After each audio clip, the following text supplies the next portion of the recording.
Bonjour tout le monde, Mike Otabé pour Aiguisage le fil tranchant. Maintenant, je vais poursuivre la démonstration en faisant le démorphilage et pour ensuite faire l'aiguisage du côté B.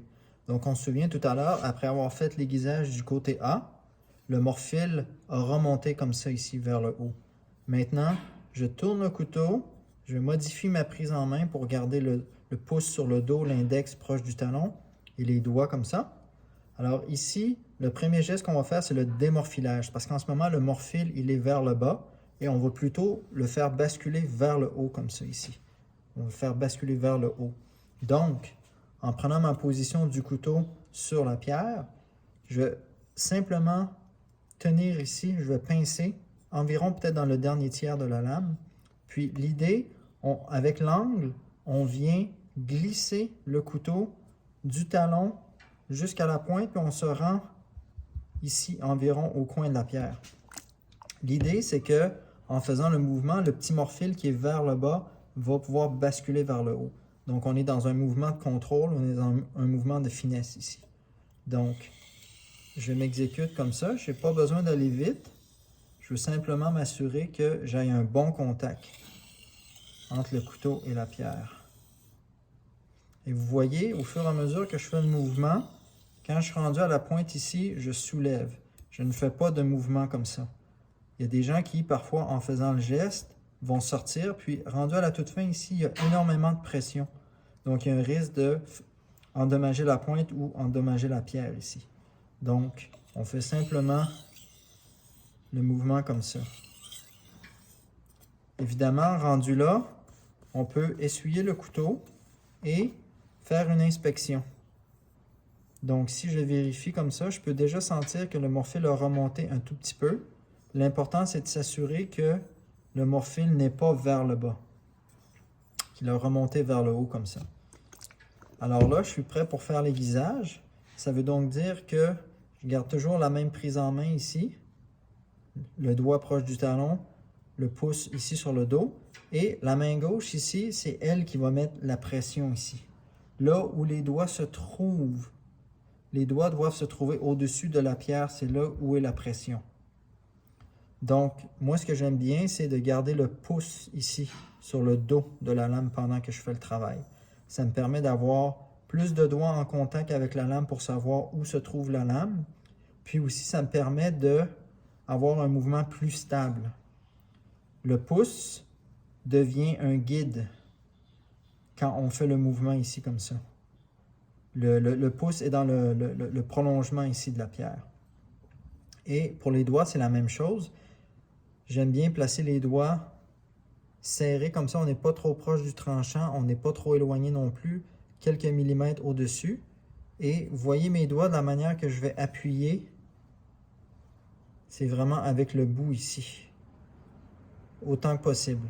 Donc, on se souvient que avec cette section-là des doigts, on se retrouve à avoir une pression qui est bien concentrée là-dessus. Ça fait vraiment comme un petit coussinet, un petit plateau qui est vraiment droit. Parfois, les gens peuvent placer les doigts comme ça. Malheureusement, je trouve que c'est moins efficace parce que la pression est diffuse.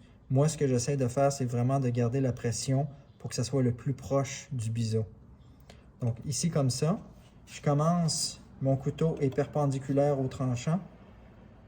Le couteau est perpendiculaire, à la pierre ici, comme ça. Donc, quand je tire vers moi, je mets de la pression. Quand j'avance vers la pierre, je relâche. Donc, lorsqu'on avance ici, on n'appuie pas. Parce que si on appuie, il y a un risque que le tranchant va mordre dans la pierre. Donc, on fait juste glisser. On appuie, on relâche. Appuie, relâche. Donc, évidemment, on va travailler petite section par petite section. On va se rendre jusqu'à la pointe. Et évidemment, au fur et à mesure qu'on travaille, on essaie de, autant que possible, rester au centre de la pierre. Donc, je fais 4 allers-retours. Rendu ici, je vais sortir le couteau pour essayer de garder une fois de plus les doigts au-dessus de la pierre.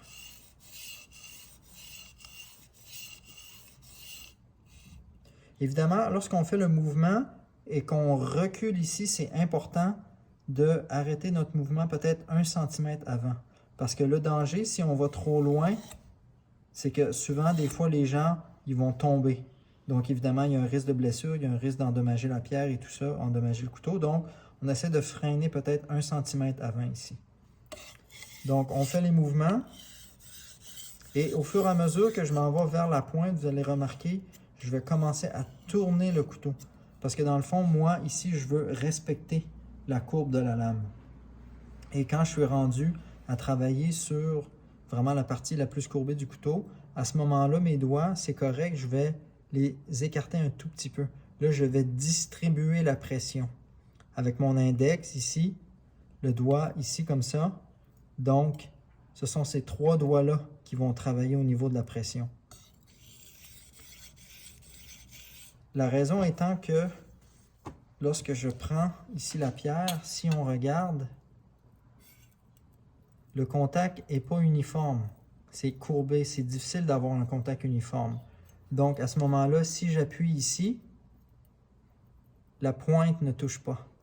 Si j'appuie au centre ici, la pointe ne touche pas encore, puis ici, ça lève. Si je monte, justement, je dois physiquement monter le couteau comme ça pour m'assurer que la pointe puisse toucher correctement. Donc, il y a 2 choses qui se passent. Il y a un mouvement aller-retour, mais il y a aussi un mouvement de hauteur comme ça qui va changer. Donc, c'est vraiment le jeu avec la poignée ici.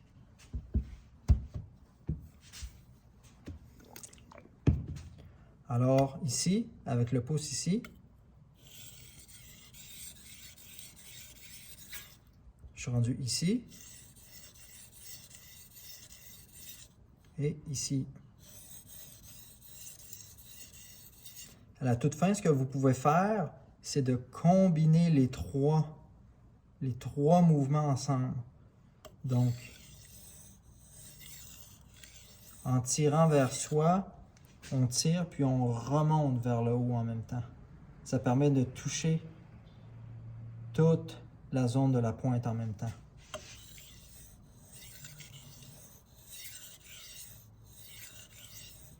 Alors évidemment, le but du travail, c'est, en faisant l'aiguisage du côté B, c'est de faire remonter le morphile comme ça.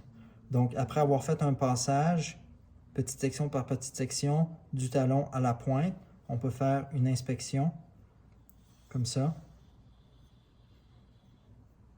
pour détecter s'il y a le morphile.